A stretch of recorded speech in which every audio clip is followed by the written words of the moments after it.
It has come to my attention recently that a YouTuber by the name of Chris Slicks recently bought a McLaren that's cheaper than mine. I couldn't be freaking angrier about it. I can't use that title anymore. This isn't the cheapest McLaren anymore. Freaking Chris Slicks. Also, all the haters last video like, oh, you don't have airbags in your car. At least it's structurally sound, unlike his. You're insulting me? I've never been in an accident, so freaking calm down. I'm actually really enjoying Chris Slicks' videos on the McLaren 650S he bought, and it gives me a good insight if I do have to drop the engine on this thing, which I really don't think I will have to. I have all the information I need on his channel already because he's had to do that. The comparison is the thief of joy. A lot of times we're trying to compare ourselves to everybody else, what we see online, everything, and we feel really bad about ourselves and where we're at. It's because you're comparing yourself to other people, man.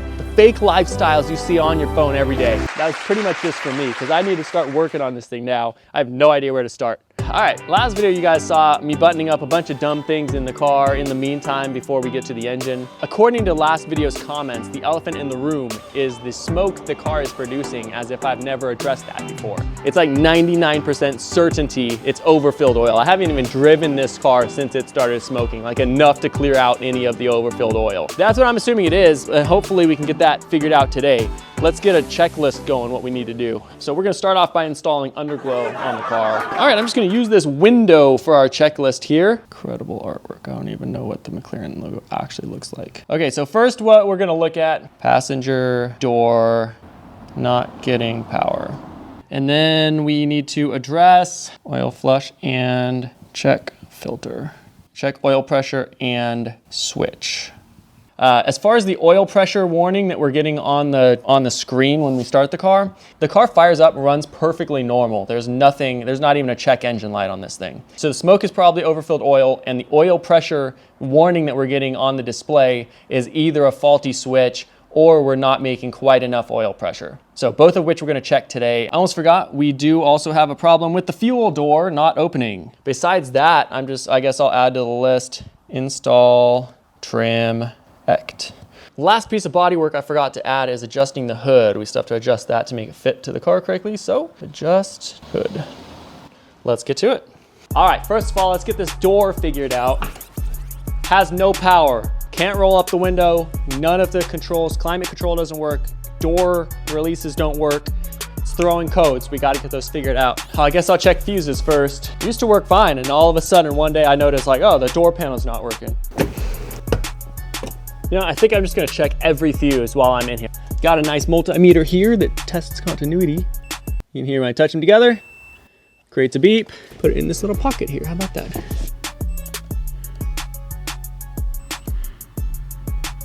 Okay, so these are fine. Let's check the other fuse box, I guess. Then coming into the passenger footwell is the not quite as fun one to do. Oh, how about that? Look at all these modules back here. I never knew these existed. Video number one, you guys saw me perform some McLaren voodoo. I pulled the fuse here and then closed and opened the doors 3 times, driver's side and passenger side. We'll see if that fixes it. 1, 3, and 4 for good measure. 3. Doesn't look like it fixed a thing. Let's move on. I guess maybe let's try a new door module in it.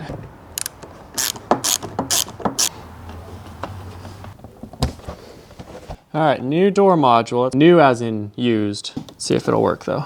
Nothing still. It's not that the module is bad, it just must not be getting power. I'm not seeing anything actually concerning. So I have to find whatever power wire is going to it and make sure it has power. Everything looks fine in here. It was working great before. I'll assume it still is. Not gonna strip those out. Not today, Satan. I think the door and the wiring stuff is totally fine. Notice that this is closed right now. I'm gonna jump in the interior here. I'm gonna turn the ignition on. And so check these faults out. We have the ESC fault, which is the bad steering angle sensor reading, and the power steering pump is reading a bad. So the limp mode is because of the power steering. Tire monitoring, not a big deal. Power steering, not a big deal. Both those 2 big faults are just that bad reading. Passenger door and toner release, that'll be gone. Climate control fault, that'll be gone. And that's it. So legit, when we get the stupid steering angle sensor figured out and we get the passenger side door working, all of these faults are going to be gone. And those are the biggest faults we're getting right now, at least with the ignition on, engine off. So anyway, what I'm thinking with the door issue is I'm gonna open the roof. It says close engine cover.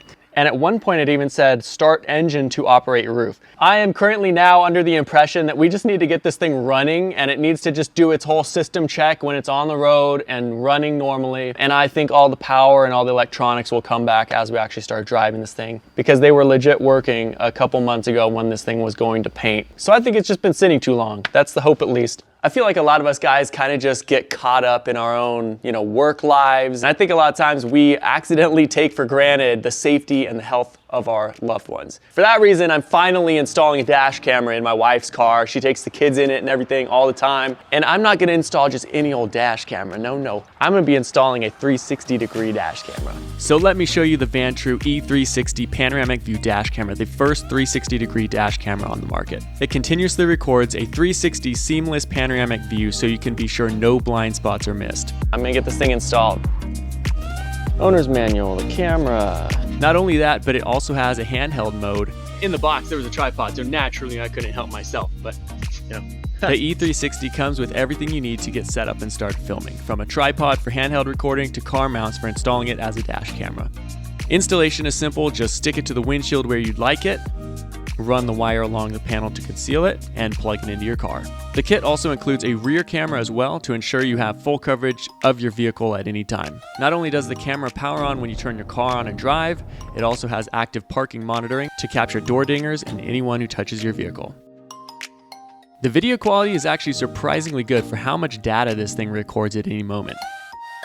And via the app, you can view your videos and photos and reframe the image live. And when you're done driving, you simply pop it out and take it with you anytime. Extremely impressive camera. Vantrue, thank you so much for sending this out. I'd highly recommend checking this out. There's a link below. Let's get back to work.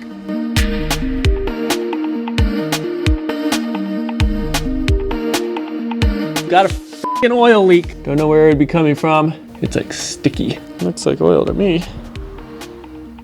Doesn't smell like anything though. Who knows? Who even cares? I am going to go ahead and start off with the sump drain today. I've noted this in past videos, but the sump drain does not seem to get much out of it. A little bit of oil comes out, but not very much. Not nearly as much as other people get out of theirs. Yeah, see, there's really not that much in there. If there was an issue here with the oil pressure and just any kind of problem in this engine, I would think that probably passages are blocked from the sludgy oil that came in the car. I'm gonna just leave this drain completely unplugged. I'm just gonna let this thing sit completely open for a while, just see how much more oil we get out of it. The sump drain has always given me a little bit of sketchiness. There's always some residue of like really dirty oil in here. So you guys can see that looks like the old oil from the car.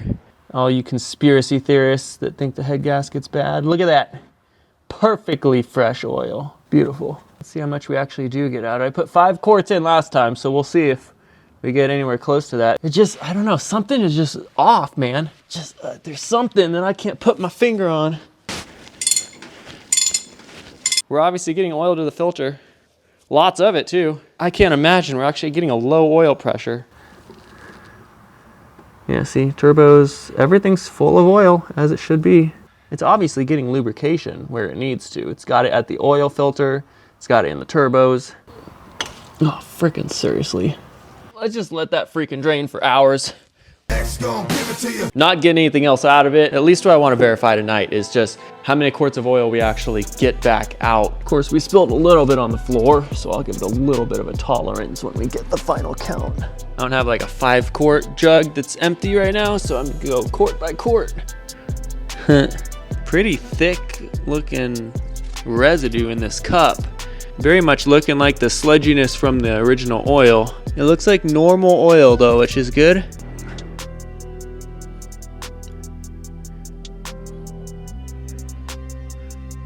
Yeah, look at that. 4 1/4 back out of the engine. We put in 5. Definitely looks like a little bit of sludginess, probably residue from the old oil that was still kind of stuck in the engine. After all these different oil flushes, it's still there. Honestly, I don't know how bad it actually was. I couldn't see inside the engine when I got the car, when I did the first oil change. It looked like the sludge was all draining, but still there's that possibility now that there is a blocked oil passage due to sludge. Like, it could have been really bad. I have no idea. And because all the oil isn't draining out of the engine every single time I do an oil change, kind of leads me to believe there is a blocked oil passage somewhere. That being said, let's add some oil to the engine with the drain plugs out. I want to see where it's draining from. So I have roughly 1/4 of a quart here. I'm just going to dump it in here and see where it drains out from. I'm curious how much we'll actually get out of here. Swapping out the filter. Nothing suspicious at all, dude. It just looks like fresh oil. We've idled this car for like 20 or 30 minutes with this oil in it and driven it around a little bit here and there. Nothing sketchy at all to see here, but we're gonna throw a new filter in here anyway. All right, looks like we have a similar amount of oil from what we put in. Pretty much exactly what we got out. Yeah, there's definitely like a carbon looking residue in there. And that's just from dumping it through the fill neck and letting it drain out straight through the sump. Interesting.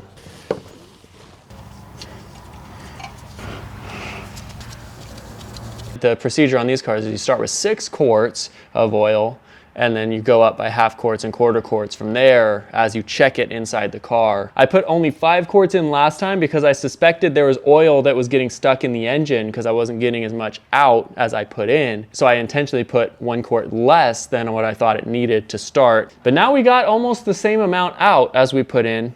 So I'm gonna go ahead and just fill it up to 6.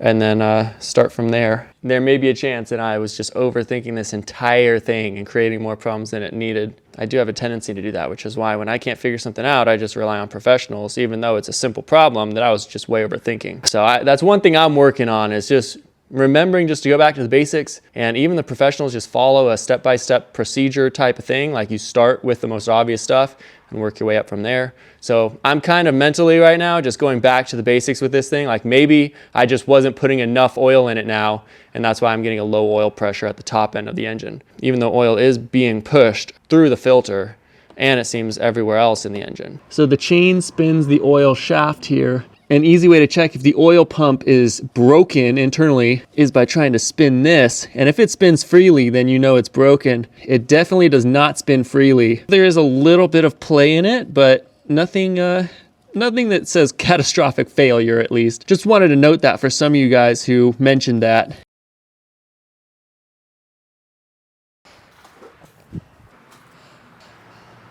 And here we have the tonneau not opening, because probably it thinks this is not latched, which it is. Thank you. Well, now we know the trick. That's all that matters. All right, let's get this sensor figured out. This just in from Kevin at Supercar Garage. He said that if I raise the tonneau cover and take this out, there's a service door down here under the carpet that I can access the oil pressure switch from.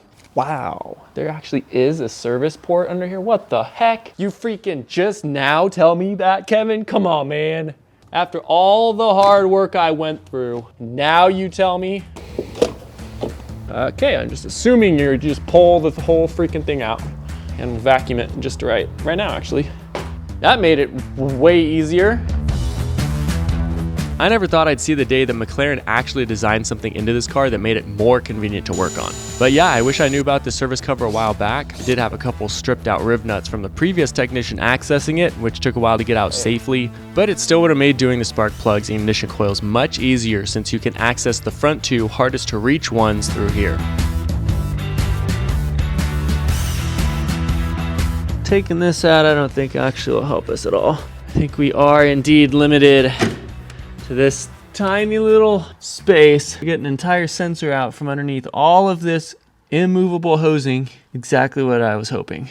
Let's go ahead and just stick the camera down here. So there it is. It's pretty far down there. And I don't know how in the good Lord's book we're gonna get a wrench around that thing. Oh, it's a freaking coolant hose. Well, maybe if I just get this clamp off the middle of it, I can flex it around how I need to. All right, I'm just gonna first try this sumbitch. The deed is finally done. Wow. Now let's get the sensor out. Guys, I think I just got it. Ding dong. No idea if there's like a washer or anything on this. Let's see what we got.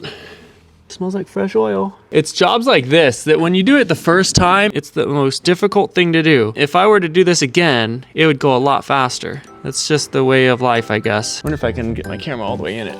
I'm a little bit too tight for the hole. Another good sign is the sensor actually has some fresh oil on the threads. So it means there is oil getting into the topmost part of the engine. The filter is lubricated, the sensor up top is lubricated. I can't imagine the engine is not lubricated either. So I went ahead and cleaned up the sensor to pull the part number from it. McLaren uses a lot of Mercedes-Benz sensors and modules, so I was hoping it would be the same sensor my cousin runs on his clapped out C-Class, but yet again, it turned into another online order and another week or two waiting for it. And I'm still waiting for it at this point. All right, the time has finally come to get an actual oil pressure gauge on the car so we can mechanically read the actual oil pressure of this thing. So what I learned about the switch on this car is just a one wire. So basically, if it's reading 10 or 12 PSI or over, it says it's getting oil pressure. If it's anything under that, it says it's not getting oil pressure. It's either on or off based on that. There's no actual oil pressure readings on this car. Crazy, but that is how it is, I guess, for awesome supercars. Nothing to it but to do it, I guess. Dude, it actually is threaded in. How about that? Like the whole job, the most you can do is put like 2 fingers near the plug. It's like you can't even get half your hand on anything. So it's just, wow. Good old fashioned finger tight there, but I think that should read just fine. Dude, we can fire this thing up right now and see if we have oil pressure. And if we do, I think we just let it run, clear out some of the smoke. All right, well, I can't say that I'm not nervous. Whew, guess just nothing to it but to do it. All right, boys and girls, we got 6 quarts in. Let's make sure there's no oil leaks or anything that I didn't see. All right, whatever, here we go, guys.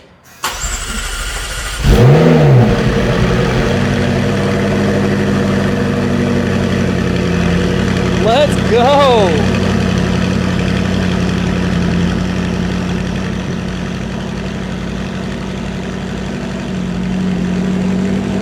There's not even all that much smoke. Oh, never mind. Oh my gosh, wow.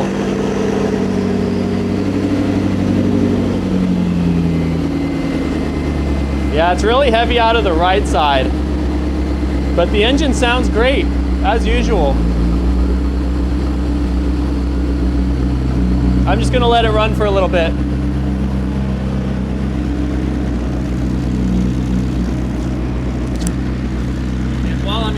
While I'm here, I'm just gonna put the microphone over here so you can hear the engine a little bit.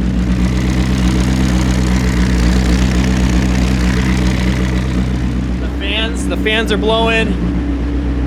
Smoke is dying down.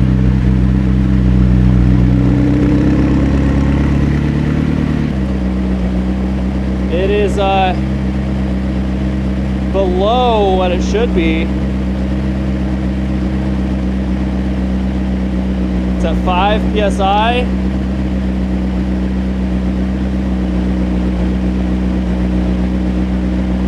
See what happens if I push the gas a little bit.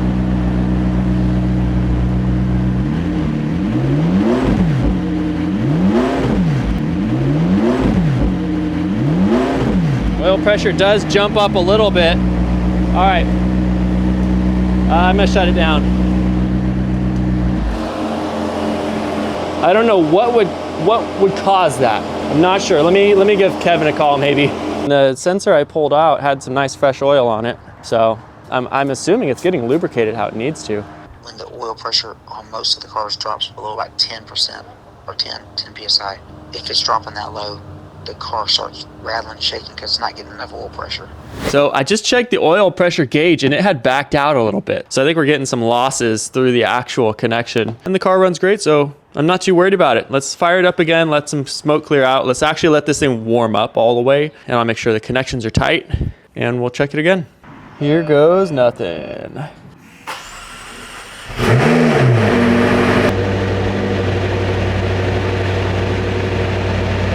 The frick?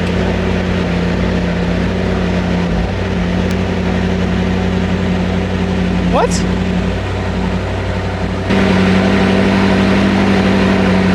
Oh wait, it's climbing up now. I'm really confused though, what the frick?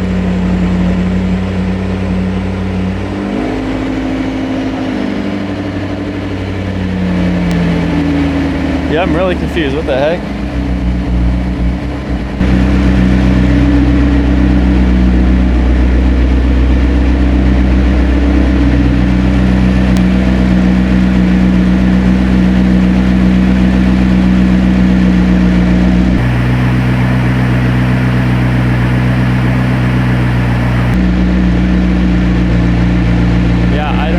says it's not getting any oil pressure.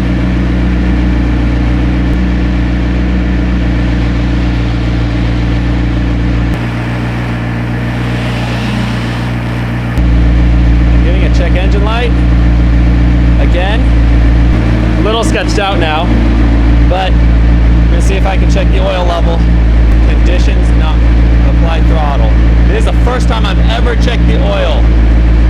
See if we can even do it.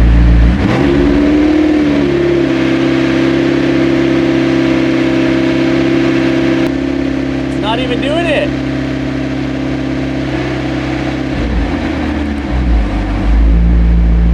Okay, I have no idea, dude.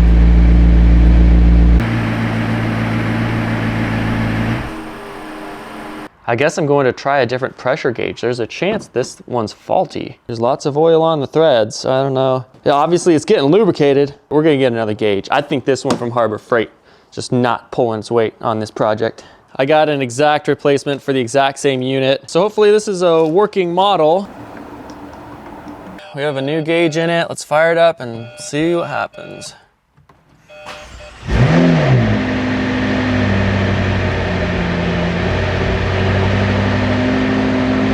Pressure is climbing. It's at 10, going back down to 5. Holding at 5.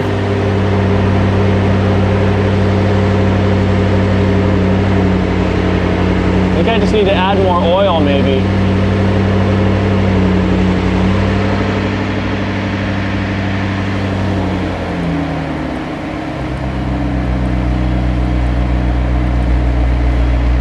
Now it's back down to 0. Maybe I just add some more oil.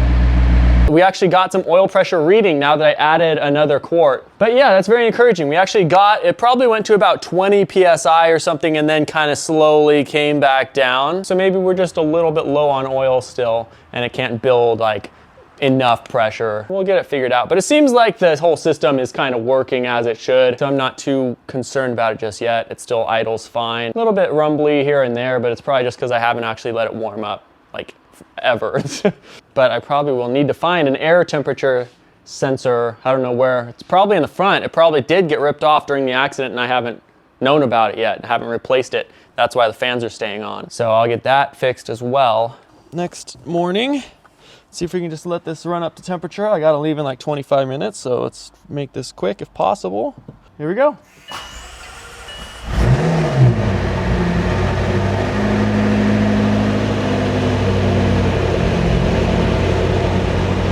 Nothing yet, I mean.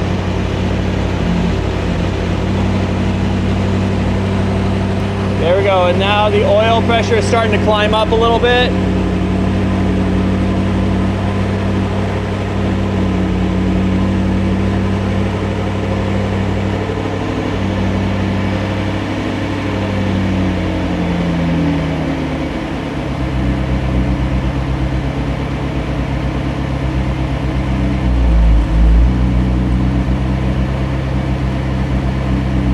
It's hanging out at like maybe 2 PSI. When it idles down, it goes back down. It's working its way back down to 0. Yikes, yikes, yikes. Let's get the Autel on it and scan some codes. Just let it warm up a bit.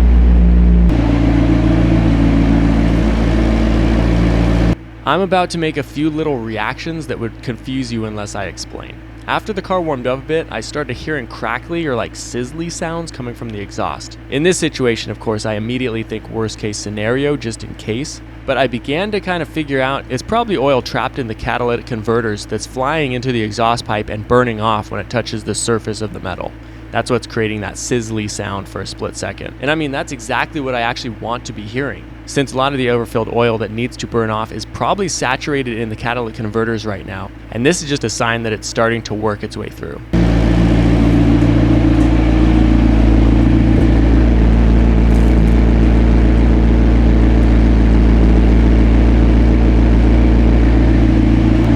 It's making some like crackly sounds from the exhaust. But it's running fine, smoke is dying down a lot. Just gonna let it warm up a bit. Let's scan the car. It's running great though. No weird sounds, nothing too bad. Just do a full fault scan while it's running. When the oil's up to temperature, I'm gonna do the oil check. And so we can at least verify it is indeed at the right oil level.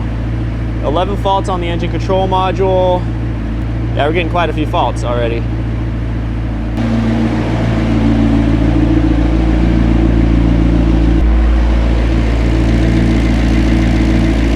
Sounds great though, it sounds normal. Oh yeah, ambient air temperature sensor, range check high. So we do have a faulty ambient air temperature sensor, or just not one at all. I never knew that existed, and it probably broke in the crash and I never knew about it. Crankshaft speed fluctuation. A couple misfires is what it was reading. Let me just do a quick erase on all of them. No leaks that I can see. No leaks. I'm kind of surprised really this car runs so well, considering it still has the bad gas that was in it from the auction, from sitting for like 2.5 years or 3 years at this point, and engine cleaner additive I added into it. Hey, check engine light is off. We actually don't have a ton of lights on the display, just a tire pressure warning and, you know, a general warning, and the traction and the stability warning. And 2 of those will be solved with just getting that stupid clock spring, the SAS sensor, recalibrated. So we're actually well on our way to only having an airbag light, and that's it, which would be awesome. All right, so we're still getting the random misfire detected crankshaft speed fluctuation codes. We've been getting that the whole time. I don't know if I'm worried about that just yet. I've seen this exact thing on the forums, so I'm less concerned about it. I think I just need to go for a drive and all those will start clearing themselves. I'll generate myself a report really quick, and now I will send that to myself. All right, oil should hopefully be up to temperature. Let's see if we can go for an oil check here. Oh gosh, I need to actually operate the tonneau. Oh frick. Yeah, gauge is still at 0, dude. I don't know. And then let's go for the oil check.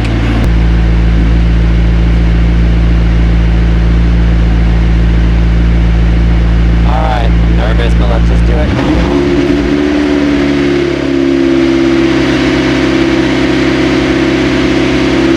It's still not hot enough, I don't think. Gosh dang. Let's see, boost pressure target 916, boost pressures are at 1,000. Close, but not quite, a little bit high.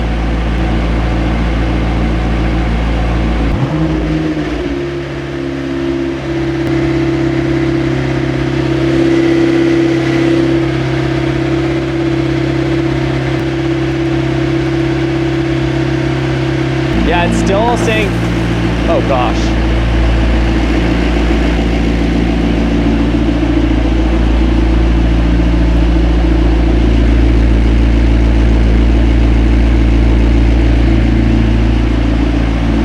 Just want to check the oil, man.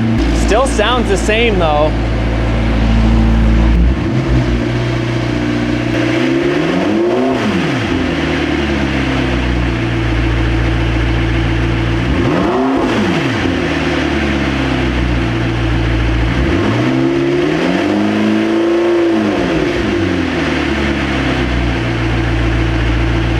The oil pressure is not moving.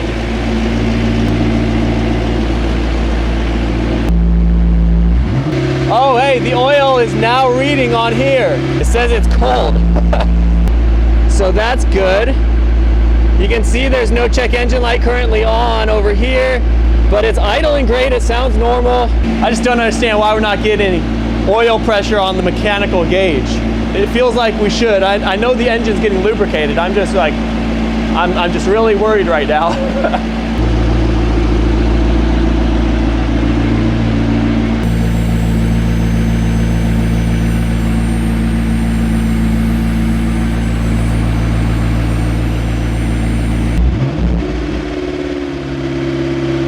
Gosh dang, dude.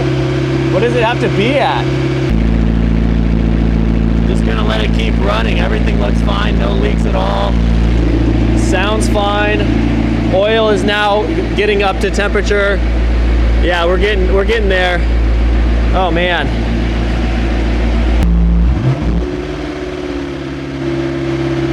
Almost there, but not quite.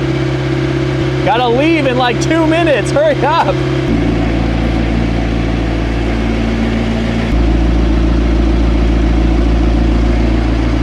Coolant lines are starting to heat up for the front radiators, that's good. Everything seems like it's operating normally. The oil temperature turned from blue to gray, so hopefully we're in operating conditions. What in the world?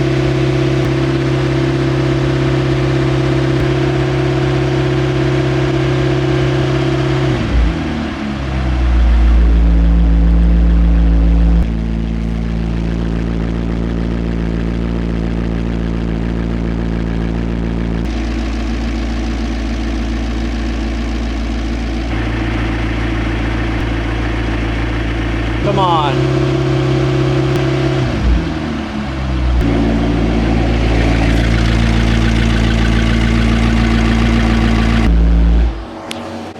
All right, I'm just gonna shut it down, dude.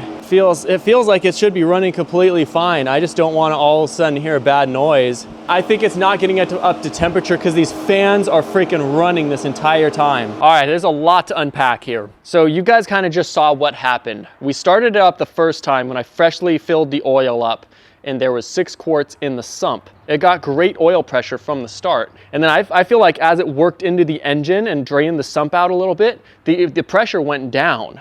And you guys saw it started slowly going down to 0, and then it kind of remained at 0 up until the point we added another half quart of oil into it. And then the next startup, it got like 20 PSI and then slowly went down to 0. And then I added a quarter quart more, and then it went up to like 10 PSI and went down from there. And then the mechanical gauge was just hanging out at 0 for the rest of the time. And I know these mechanical gauges have tolerances, like they're not gonna be perfectly accurate every time. So the gauges were working. I just don't want to believe that it actually was at 0 and that those gauges were off enough where it was actually at like 10 PSI of oil pressure, but it was reading 0. That doesn't seem like the case. I feel like we probably are getting low oil pressure, and I just don't know why that would be. But it has crossed my mind that this car may have been thoroughly abused before it was wrecked. Someone could have been running significantly thicker oil than what is recommended for this car, just because clearances are a little more than they should have been. And obviously when your engine's going bad or it's kind of shot, you put thicker oil in there so it can build better pressure. That's definitely crossed my mind, but this car runs really well, so I want to believe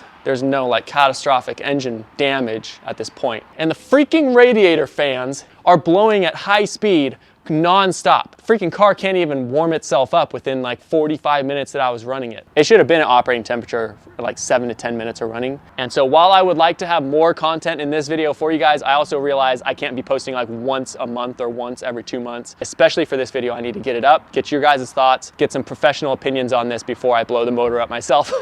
And I need to wait for a couple parts to arrive anyway to finish this job up. Those will still be a few days until I get those. So that's pretty much gonna do it. I just wanna make 100% sure we're not gonna blow this engine up while it's so close to getting on the road. I don't want to pay for that, and I do not have the time. An engine on this car would be a very expensive fix. Right now, we're still cruising on a good budget build, but if I blew the engine up, it would be way over budget and not worth it in the end probably, after all this work and after spending that much money on a new engine. Oh, Laser Sterling, the guy who's gonna 3D print me the shroud for the trunk insert, he actually just flew in and he's gonna help me put that shroud together. I'm very excited for that. So in the meantime, while I'm getting some professional help with this engine situation and the oil pressure situation, I will continue to button the rest of the car up. This car is gonna have to get finished at some point. In the meantime, we'll jump on this and get this finished up. This is the CBR 1000 you guys know I got scammed on. I'm actually very close to finishing this up. So next video you guys see will be on this. And checking this off the list.